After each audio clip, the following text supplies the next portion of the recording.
With us on set is Karen Acompora, and we're going to be learning about the AEDs. And what that talks about is matters of the heart.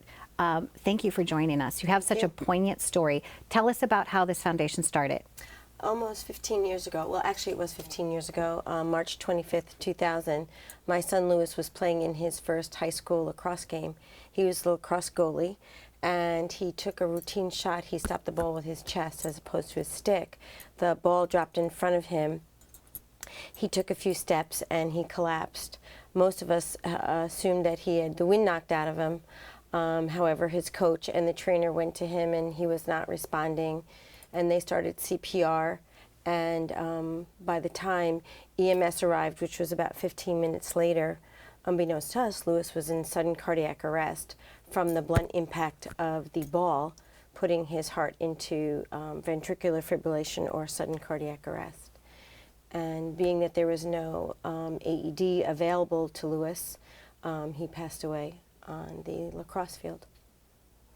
And there was no heart disease in your family, or No, he passed his school physical. There was no other thing other than the It's impact. an accidental, yes. It was the impact, and it's in between a specific T wave of your heart, and your heart is made up of electrical and like a plumbing type system. This interrupted his electrical, and that's why you would need a defibrillator to And help Lewis. since then, was it right after that you decided that you were going to take this on as a cause? Was it immediately after that you just jumped into this? I would say yes, it was, because we found out the next day what actually happened to Lewis, the term called commotio cordis, and what would have helped him, a defibrillator.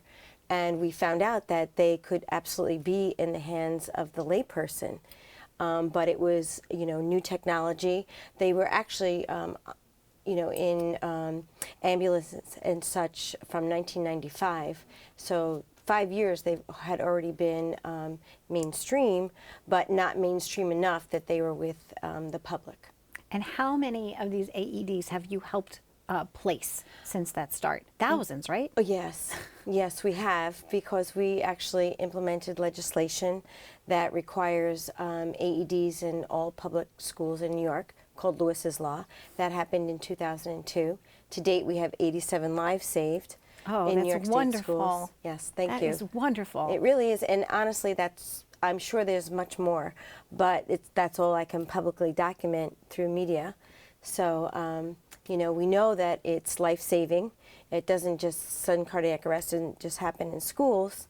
So we've also helped place AEDs in all Suffolk, Nassau police cars, first responder cars, county buildings, federal buildings.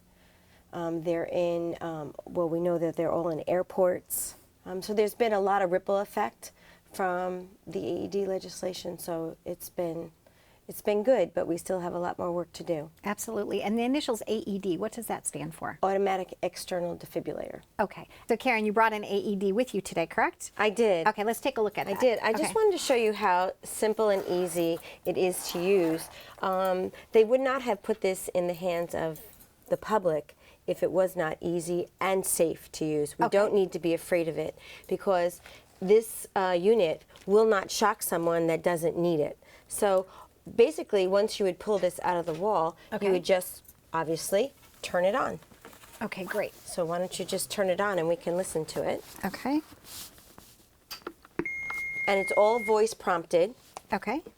So you would say what? Apply pads to patient's bare chest. So it's showing you the pads, and it shows you pictures. Next to flashing light. I would plug it in, and it just continues to go. Tells you exactly what to do. Analyzing heart rhythm. It's now analyzing Do the heart not rhythm. touch the patient. It's telling me not to touch the patient. Shock advised. Charging. Will tell me to Stay stay clear of patient. Stay clear. We don't want to touch the person while it's charging. Deliver shock now. And then I would Press just the orange shock delivered. Push the button. Pause. And that's it. And then, If needed, begin CPR. if the person has not responded, we would begin CPR. This is now timing out 2 minutes, and then it will reanalyze and shock again if it was needed. Oh, wow, Karen. That is so simple, and it saves lives. Yes, it does. with every minute that passes and AEDs are not used, your chance of survival drops by 10%. So the typical response time for an ambulance is around 10 minutes. So obviously, if AEDs are not accessible right away within the first 4 minutes, you really have very limited chance of surviving a sudden cardiac arrest. And there's about 300,000 Americans that suffer a sudden cardiac arrest every year. Now, if somebody's just having a traditional heart attack, it won't hurt them if they try this, correct? Well, a heart attack and a sudden cardiac arrest are two very different things. Correct. Sudden cardiac arrest is electrical, and that's when your electrical system is all, chaotic ventricular fibrillation, that's called, and that's how what an AED will do.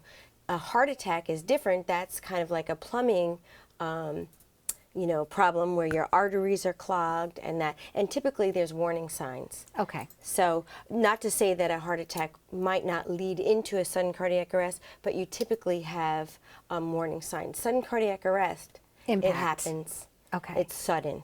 And that's why we need the defibrillator, because that actually stops the heart with the hopes that it will start again a natural beat. Fantastic. Thank you so much. Welcome. How can people help you? How can we get involved? Well, you can help by learning CPR, understanding where AEDs should be placed. If you're a coach of a youth recreation, you should be trained. Your league should have AEDs. I mean, we want to place these AEDs in populations and in areas where there's high risk. And obviously, athletes are our most at-risk population, whether it be a young athlete or an older athlete. Now there's also a New York State law where there's AEDs required in fitness centers. Makes sense. Absolutely. Where a lot of, people, whether even if you are physically fit, sudden cardiac arrest is not discriminatory. It happens.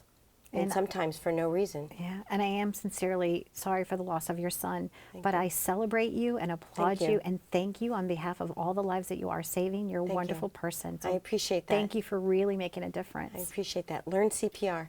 Got it. Learn Saves CPR. a life. Amen. Thank you so much for joining us. Stay tuned for more on Live It Up. We've been visiting with Karen Acompora and AEDs. Please research it.